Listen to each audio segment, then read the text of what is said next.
예, 우리 안에는 두 마리의 개가 산다고 합니다. 예, 우리 안에 착한 개와 나쁜 개. 그러면 우리 안에 있는 이 착한 개와 나쁜 개가 서로 싸우면 누가 이길까요? 그래서 개 전문가에게 물어봤습니다. 우리 안에 있는 착한 개와 나쁜 개가 싸우면 누가 이길까? 이 개 키우는 사람이 하는 얘기가 먹이를 많이 준 놈이 항상 이깁니다. 이렇게 대답을 해요. 나쁜 개든 착한 개든 먹어야 힘이 있죠. 힘이 있어야 착한 개가 이기든 나쁜 개가 이기든 이기죠. 그러면 우리 안에 뭘 먹일 것이냐?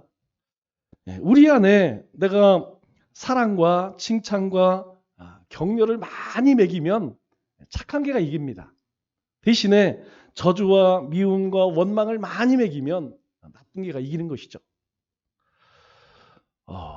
지난주에 어떤 분이 저를 위로해 주신다고 문자를 보냈어요. 첫 번째 문자는 찬양을 한 곡 보내주셨는데 저도 처음 듣는 찬양이었습니다. 은혜가 필요합니다라는 찬양이었어요. 여러분도 한번 찾아보세요. 은혜가 많이 필요합니다. 참 은혜가 필요한 시대이죠. 또 하나는 사자성어를 보내주었는데 경월망지라는 사자성어를 보내주셨어요. 견월망지. 달을 보면 엄지라고 그랬죠? 엄지. 이 손가락을 잊어라 이런 뜻입니다. 그러니까 저기 달이 떴어 하고 손가락으로 이렇게 달을 우리가 표하면 달을 보고 나서는 이렇게 달을 가리켰던 손가락은 잊어라 이런 뜻이죠. 이 의미는 무엇이냐면 본질을 봤으면 수단은 빨리 잊어라 이런 의미입니다. 우리가 손가락으로 저기 달이 떴어 이렇게 가리키고 나서 달을 보지 않고 계속 손가락만 바라본다면 달이 어디 있는지 어떻게 떴는지 보지 못하겠죠. 그래서 달을 봤으면 달을 가리킨 그 손가락은 잊어라. 우리가 신앙생활 하면서 그렇습니다. 우리가 신앙생활을 하기 전에 세상에서 가장 중요한 것은 나입니다. 나. 그런데 이제 신앙생활을 처음 시작하게 되면 하나님과 내가 소중하게 되죠. 처음에는 내가 가장 소중해요. 그런데 하나님을 만나고 나면 하나님도 소중하고 나도 소중하고 그런데 그 신앙이 더 깊어지면 이제 바뀌어집니다. 나는 아무것도 아니고 오직 하나님이구나. 하나님의 은혜구나. 하나님 때문에 내가 사는구나. 내가 하나님 나라를 향해 가는구나. 그래서 점점점 나라는 존재는 사라지고 내 삶 속에 하나님만 드러나게 되죠. 참 이상해요. 이제는 내가 가장 중요했습니다. 그런데 어느 순간부터 하나님과 내가 중요해지고 또 어느 순간이 되니까 나는 아무것도 아니고 하나님의 은혜만 보여요. 그래서 우리가 은혜 안에 살면 믿음을 쫓아 살게 됩니다. 현실은 이렇게 힘들지만 많은 어려움들이 있지만 이 믿음을 붙들어야겠구나. 이 믿음으로 살아야겠구나. 앞이 잘 보이지 않을 때가 있습니다. 미래가 보이지 않을 때가 있죠. 도대체 뭘 위해 사는지, 뭐하고 살았는지 잘 헷갈릴 때가 있어요. 그때에 믿음이 없으면 무너집니다. 그러나 믿음을 붙들면 다시 일어서게 되는 것이죠. 그래서 사도 바울이 우리에게 권면하기를 오직 의인은 믿음으로 말미암아 살리라 이렇게 말씀합니다. 왜 사도 바울은 오직 의인은 믿음으로 말미암아 살리라 이렇게 이야기했을까요? 그것은 내가 없다는 것이죠. 나라고 하는 존재가 사라지고 이제 나는 온전히 하나님이 주신 믿음 안에 살아간다는 것입니다. 그래서 참 중요한 질문이 하나가 있죠. 내 믿음은 내가 가지고 있는 우리의 믿음은 과연 하나님을 기쁘시게 하는 믿음인가? 하나님을 기쁘시게 하는 것은 믿음입니다. 히브리서 11장 6절 오늘 본문 말씀 시작을 이렇게 이야기하죠. 믿음이 없이는 하나님을 기쁘시게 하지 못하나니라고 이야기해요. 하나님을 기쁘시게 할 수 있는 것은 믿음이라는 것입니다. 그러므로 믿음이 없다면 어떻게든 하나님을 기쁘시게 할 수 없다라고 우리에게 말씀하고 있죠. 그런데 한 걸음 더 나아가서 하나님의 마음을 감동시키는 믿음이 있어요.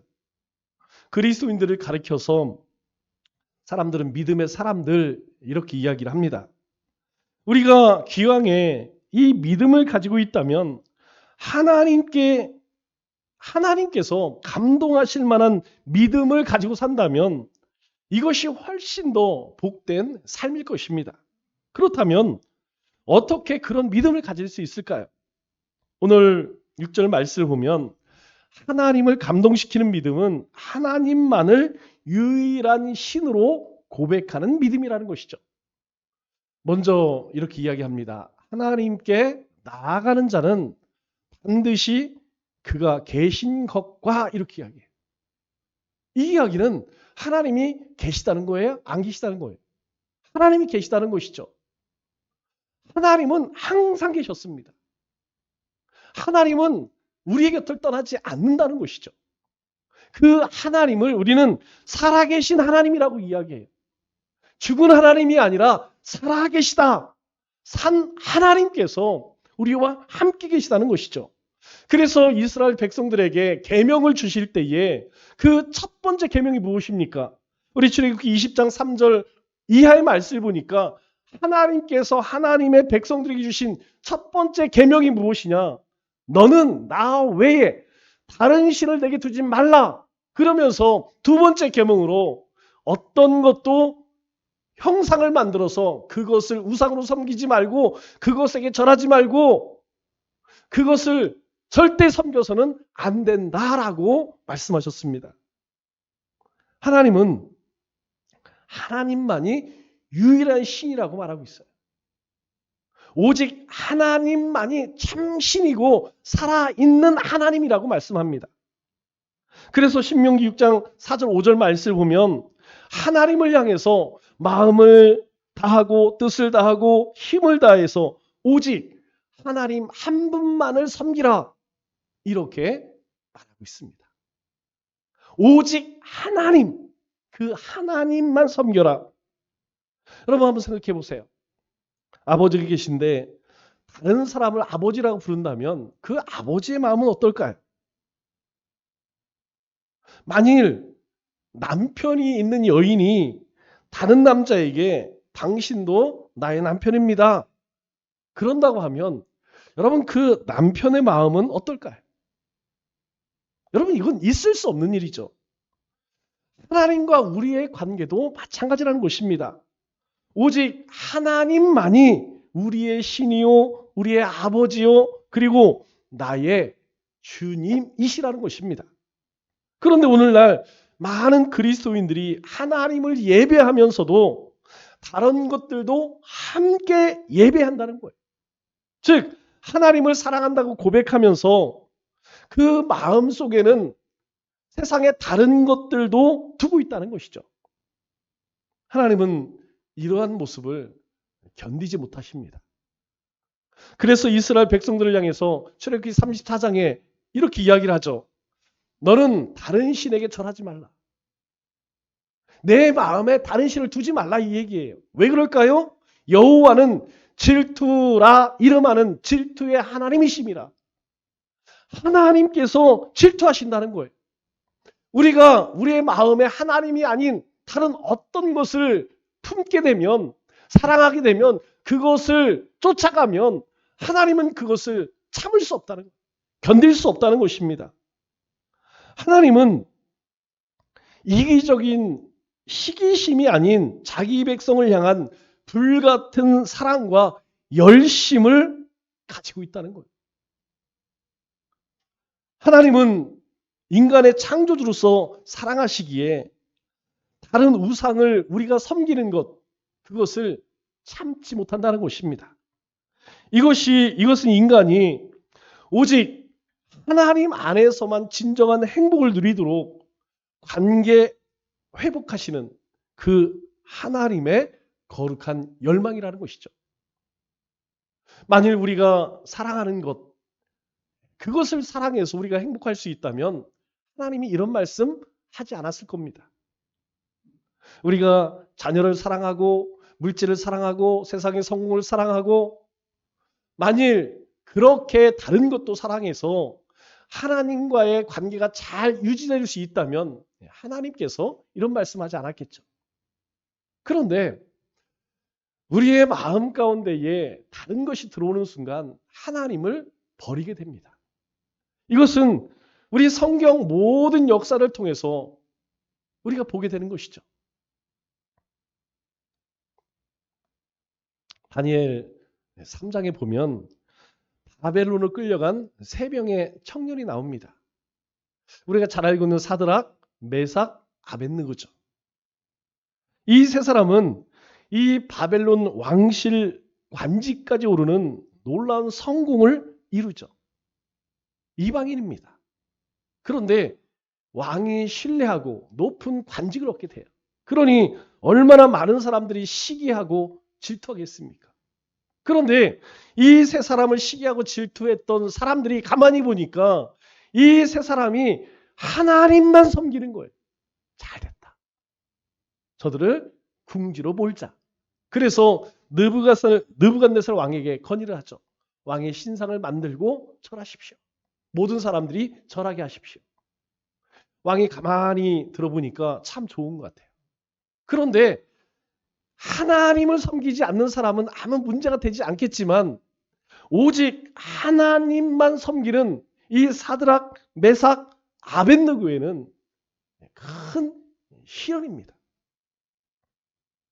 왕이 명령할 때에 이들에게 뭐라고 이야기합니까? 하나님을 버리라 이렇게 이야기하지 않습니다. 하나님 섬겨. 하나님을 섬기되 내가 만든 신상, 내 신상에도 한 번만 절해. 여러분이 만일 사드락, 메삭, 아벳느고였다면 여러분 어떻게 하겠습니까? 하나님 버리라는 게 아니에요. 하나님 포기하라는 것이 아닙니다. 하나님 섬기지 말라는 게 아니에요. 하나님 찬양하고 예배하지 말라는 게 아닙니다. 하라는 거예요. 다 하되 이 금신상에 한 번만 절해. 그런데 이 세 청년은요. 단호하게 거절합니다. 뭔가 조금의 협상에 뭔가 좀 여지를 남겨두지 않아요. 다니엘 3장 17절 이하의 말씀을 보면 이렇게 이야기합니다. 왕이여 우리가 섬기는 하나님이 계시다면 하나님께서 이 불구덩이 가운데서 건지실 것입니다. 그러나 그렇게 하지 아니하실지라도 우리가 왕의 신들을 섬기지 아니하고 왕이 세우신 금신상에 절하지 아니할 줄로 아옵소서. 단칼에 단 한마디로 거절합니다. 분명 하나님이 우리를 구원하실 것입니다. 그러나 그렇지 않는다 할지라도 나는 당신들의 신과 당신이 만든 그 신상에 절하지 않겠습니다. 그리 아니하실지라도 이 한마디가 하나님을 감동시켰어요. 이 고백으로 풀무불 가운데 던져진 이 세 청년은 누구를 만납니까? 하나님의 아들을 만나요. 왕은 그 모습을 보고 경악하게 되죠. 다니엘 3장 25절 말씀을 보니까 그 상황을 이렇게 말합니다. 내가 보니 결박되지 아니한 네 사람이 불 가운데 다니는데 상하지도 아니하였고 그 넷의 모양은 신들의 아들과 같더라. 오늘날 우리에게 한 번만 절하라 이런 요구가 다양한 모습으로 찾아옵니다. 성공과 물질과 명예와 안락함 이런 것들이 우리에게 한 번만 고개 숙여라. 한 번만. 하나님 섬기라는 거, 섬기지 말라는 거 아니야. 하나님 버리라는 거 아니야. 한 번만 이렇게 고개 숙여. 하나님 말씀을 무시하라는 것이 아닙니다. 한 번만 고개 숙이라는 것이죠. 한 번만. 그러면서 또 이야기하죠. 다 그렇게. 다 그렇게. 교회 다니는 사람들, 하나님 섬기는 사람들, 다 그렇게. 그렇기 때문에 오늘 우리의 삶에서 하나님과 경쟁하는 것이 무엇인지 우리는 그걸 내려놓아야 합니다. 우리의 심령 가운데, 우리의 삶 속에 하나님과 경쟁하는 것이 어떤 것인지, 그러려면 어떻게 해야 할까요? 그리 아니하실지라도 이 믿음이 분명히 고백되어져야 한다는 것이죠. 하나님께서 건강 주시지 않아도, 하나님께서 물질 주지 않아도, 세상에서 성공하지 못해도 나는 하나님만 섬기겠습니다. 나는 하나님만 경배하겠습니다. 라고 하는 믿음이 있어야 한다는 거예요. 그때 하나님이 감동하신다는 것입니다. 두 번째로 하나님을 감동시키는 믿음은 말씀의 권위를 온전히 인정하는 믿음입니다. 오늘 6절 하반절 말씀을 보니까 이렇게 이야기해요. 또한 그가 자기를 찾는 자들에게 상 주시는 이심을 믿어야 할지니라. 상을 주신대요. 우리가 행한 대로, 우리가 믿음으로 행한 것에 대해서 하나님께서 상을 주신대요. 우리는 다른 말로 축복이라고 이야기합니다. 상을 주신다는 것은 반면에 벌도 있다는 것이죠. 상이 있으면 벌도 있겠죠. 이것은 하나님의 말씀입니다. 그래서 요한복음 3장 16절이 아주 중요한 말씀이지만 더 중요한 말씀은 뭐라고 그랬어요? 17절, 18절이에요. 하나님이 그 아들을 우리에게 주신 것은 우리를 심판하려 함이 아니요, 우리를 사랑하셔서 우리를 구원하시기 위함이라는 거예요. 그러나 그 아들을 믿지 않는 자는 하나님의 심판을 이미 받은 것이라고 말합니다. 하나님의 말씀은 바뀌지 않는다는 거예요. 사람의 말은 바뀝니다. 그러나 하나님의 말씀은 바뀌지 않는다는 거예요. 왜 그럴까요? 요한복음 1장 1절에 우리에게 말씀합니다. 말씀은 곧 하나님이시라는 거예요. 태초에 말씀이 계셨는데 이 말씀이 하나님과 함께 계셨고 이 말씀이 곧 하나님이시라. 그러므로 말씀의 권위를 인정하는 것은 하나님의 권위를 인정하는 것과 같다는 것입니다. 그런데 많은 사람들이 이 말씀 앞에서 머뭇거려요. 주님의 말씀을 들었습니다. 주님이 무엇을 원하는지도 아십니다. 그런데 결정을 하지 못해요. 어떤 사람은 말씀을 가볍게 여기고, 어떤 사람은 말씀을 의심하고, 또 어떤 사람은 나에게 해당되지 않는다고 그렇게 스스로 판단하죠. 이것이 바로 하나님의 말씀을 무시하고 업신여기는 태도라는 거예요. 그래서 아주 불행한 결말을 맞은 사람이 있죠. 누굽니까? 바로 사울 왕이에요. 사무엘이 이 사울 왕을 향하여서 한마디 합니다. 당신이 하나님을 경홀히 여겼기에 하나님도 당신을 버립니다. 하나님의 말씀을 경시하면 하나님께서 버리신다는 거예요. 여러분, 이런 태도로 우리의 믿음의 성장이 이루어질 수 있을까요? 하나님의 말씀을 우습게 여기고 우리가 믿음의 삶을 살아갈 수 있을까요? 아닙니다. 여러분, 하나님의 말씀을 가볍게 여기면 우리의 삶에 계속 영적 위기가 찾아와요. 삶에는 어쩌면 더 잘 될 수도 있어요. 더 많은 권모술수를 쓰기 때문에, 하나님과 말씀과 상관없이 살기 때문에 사람들 관계는 더 좋아질 수 있습니다. 그러나 영적 위기에 빠져요. 하나님의 말씀이 들려지지 않고요. 하나님의 섭리가 보여지지 않고요. 하나님이 나를 통해서 무엇을 원하시는지 들려지지 않는다는 것. 끝나는 것입니다. 로마 백부장 이야기 아시죠? 이 백부장의 하인이 중풍병에 걸렸습니다. 당시 많은 사람들은 이 종이 아프면 어떻게 했을까요? 아유, 우리 종이 아프네. 병원에 데려가야지. 의원에게 데려가서 치료해야지. 여러분, 당시에 종이 아프면 그냥 갖다 버립니다. 그냥 버려요, 버려. 돌보지 않아요. 그냥 내다 버립니다. 그런데 이 백부장은 이 종을 긍휼히 여기고 잘 돌봐요.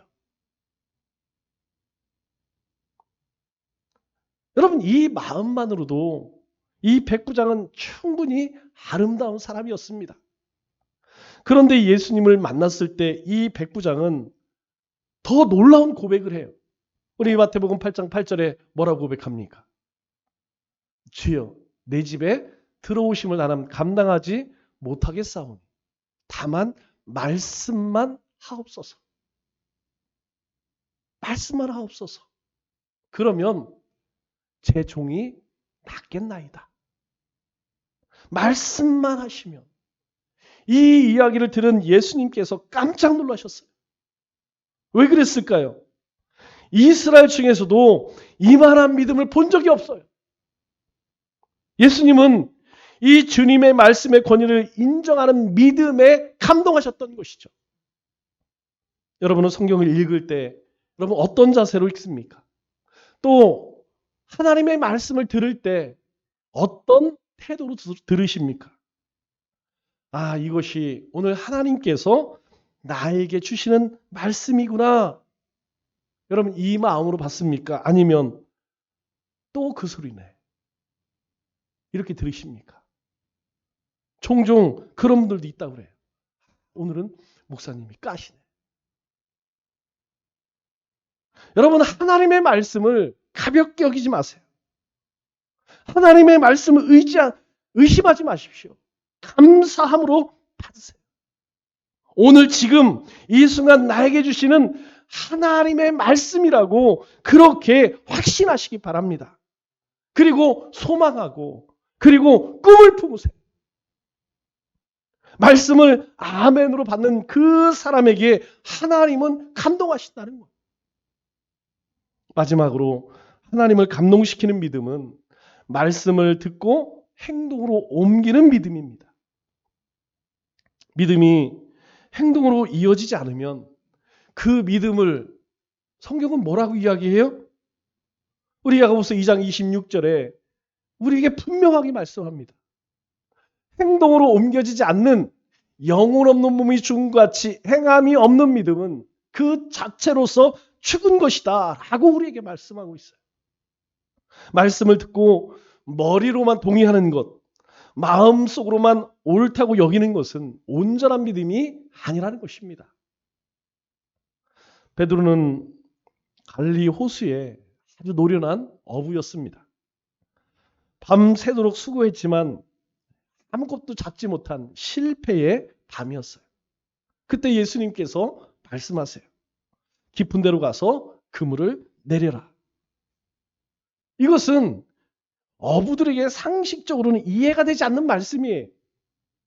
깊은 데에서 고기를 잡을 수 없다는 것은 이 어부들에게는 상식 중에 상식이라는 것이죠. 그래서 이들은 깊은 곳에 가서 그물 내리지 않습니다. 그런데 예수님께서 깊은 데에 가서 그물을 내려라. 그런데 베드로는 뭐라고 대답하죠? 누가복음 5장 5절 말씀에 이렇게 대답을 합니다. 선생님, 우리들이 밤이 새도록 수고하였으되 잡은 것이 없지만은 말씀에 의지하여 내가 그물을 내리이다. 우리가 밤새도록 여기저기 그물을 쳤지만 한 마리도 잡지 못했습니다. 그러나 선생님이 그렇게 해보라고 하니까 그 말씀을 의지하여 내가 한번 깊은 곳에 가서 그물을 던져보겠습니다. 무슨 말이에요? 베드로는 자신의 경험과 상식을 다 내려놓고 하나님 말씀에 순종했다는 것입니다. 결과는 놀라웠죠. 그물이 찢어질 만큼 많은 고기를 잡았습니다. 예수님은 그 행동하는 믿음에 감동하셔서 이렇게 말씀하세요. 5장 10절에 이제후로는 내가 사람을 취하리라. 베드로가 예수님 말 듣지 않는다고 하여서 잘못하는 거 아니었습니다. 두 사람이 특별히 연이 있는 관계도 아니고 중요한 관계도 아니었습니다. 잘 모르는 관계였어요. 그럼에도 불구하고 한번 깊은 데 가봐서 깊은 데에서 그물 던져봐. 그래요. 제가 밤새도록 그물을 던졌지만 선생님이 하시는 그 말씀에 제가 한번 해보겠습니다. 순종했어요. 예수님의 말씀대로 행하였더니 예수님께서 놀라셔서 이 베드로를 향해서 오늘 이후로는 네가 사람을 취하리라. 만일 베드로가 순종하지 않았다면 베드로는 베드로가 될 수 없었어요. 그냥 바요나 시몬이었습니다. 그냥 시몬이었어요. 절대 베드로가 될 수 없었습니다. 그는 순교자도 될 수 없었어요. 예수님과 아무 상관없는 그저 이름 없는 평범한 어부로서 살아갔을 것입니다. 아브라함이 믿음의 조상이라는 이름을 얻은 것은 그냥 얻은 것이 아니죠. 하나님은 아브라함에게 외아들 이삭을 번제로 드리라 이렇게 말씀하세요. 이해할 수 없는 말씀이었습니다. 100세에 얻은 아들이었습니다. 그러나 아브라함은 순종합니다. 주님이 말씀하실 때 행동으로 옮겼다는 것이죠. 그래서 창세기 22장 3절 말씀을 보면 하나님께서 명령하신 다음날 아침 일찍 일어나 길을 떠나요. 이게 뭔 좋은 일입니까?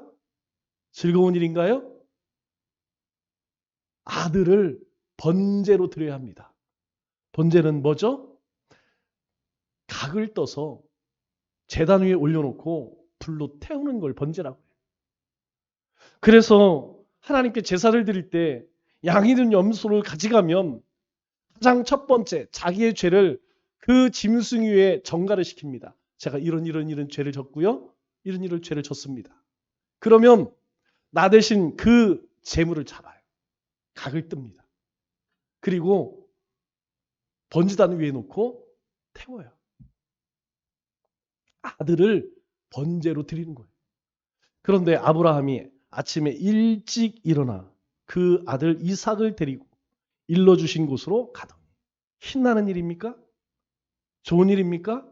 아니에요. 하나님이 말씀하시니까 그 말씀을 쫓아 행하는 것입니다. 더 놀라운 것은 9절 10절 말씀을 보니까 도착한 즉시 아브라함이 무엇을 합니까? 그에게 일러주신 곳에 이른지라 도착했어요.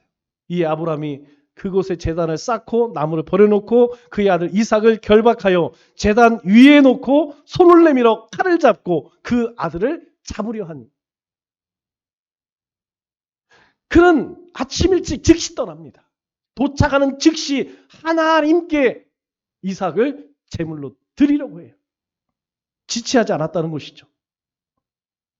하나님께서 말씀하신 것을 즉각적으로 행했다는 거예요. 그런데 이러한 모습을 보고 하나님이 뭐라고 말씀하셨을까요?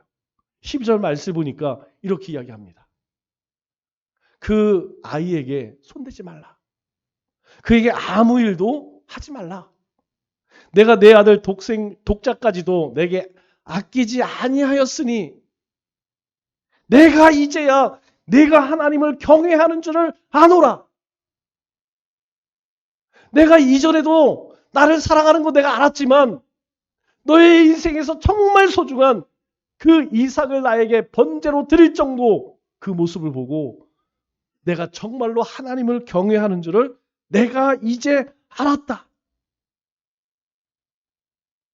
하나님은요, 이 아브라함의 행동하는 믿음에, 순종하는 믿음에 감동하셨다는 것입니다. 아브라함만 그럴까요? 여러분 다니는 직장에서 여러분 꼴보기 싫은 사람이 누구예요? 말 안 듣는 사람. 신입사원이 들어왔어요. 그러면 신입사원답게 행동을 해야죠. 대리, 과장, 부장 마찬가지입니다. 우리 요즘에 선생님들이 너무 힘들어요. 요즘에 뉴스에 자주 나오는 것이 무엇이냐면 상대적 박탈감이래요. 우리 아이가 상대적 박탈감을 느꼈대. 우리 아이는 샌드위치를 먹었는데 선생님은 김밥을 먹었대. 그래서 우리 아이가 상대적 박탈감을 느낀대. 그래서 우리 아이가 선생님이 먹는 김밥을 같이 먹게 해주세요. 다른 애들이 뭔가 잘하면 우리 아이가 상대적 박탈감을 느낀대. 여러분 선생님에게 어떤 학생이 이쁠까요? 선생님께서 이렇게 하는 것이란다, 이것이란다. 여러분 그렇게 선생님 말 잘 듣는 아이가 이쁘지 않겠습니까? 여러분 부모에게 어떤 자녀가 이쁠까요? 자녀가 하나 있으면 모르겠지만 둘, 셋이 있으면 압니다. 여러분 다 귀한 자식이에요. 그런데 유독 부모 말을 잘 듣는 자식이 이뻐요. 말 잘 듣지 않고 지 맘대로 이렇게 행하는 자녀를 보면 부모는요 항상 그 아이를 위해서 늘 안타까울 수밖에 없는 거예요. 우리 아이가 행여 나가게 하듯이 친구들 가운데에도 세상에 나가서도 저렇게 해서 미움받으면 어떨까? 이스라엘 백성이 넘쳐흐르는 요단강 앞에 섰을 때 하나님은 언약궤를 맨 제사장들이 먼저 강에 발을 놓으라고 말씀하십니다. 아직 강물이 흘러요.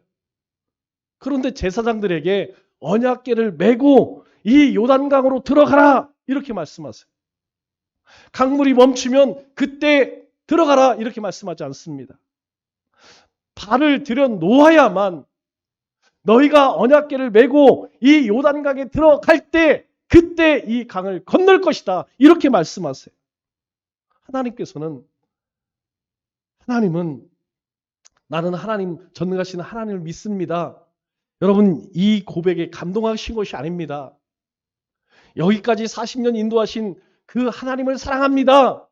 여기에 감동한 것이 아니고 하나님 말씀을 듣고 그 넘쳐흐르는 강물에 발을 내디뎠을 때에 하나님께서 그 행동에 감동하시는 거예요. 하나님께서 그 행동하는 믿음을 보시고 요단강을 멈추셨다는 거예요. 혹시 하나님께서 여러분에게 요청하거나 여러분 주신 사명이 있습니까? 여러분 힘들다, 바쁘다 소리하지 마십시오. 망설이지 마십시오. 하나님의 말씀을 믿고 행하시기 바랍니다. 우리의 삶의 우선순위가 어디 있습니까? 여러분 나인가요? 아니면 하나님인가요? 가장 어리석은 그리스도인이 누굽니까?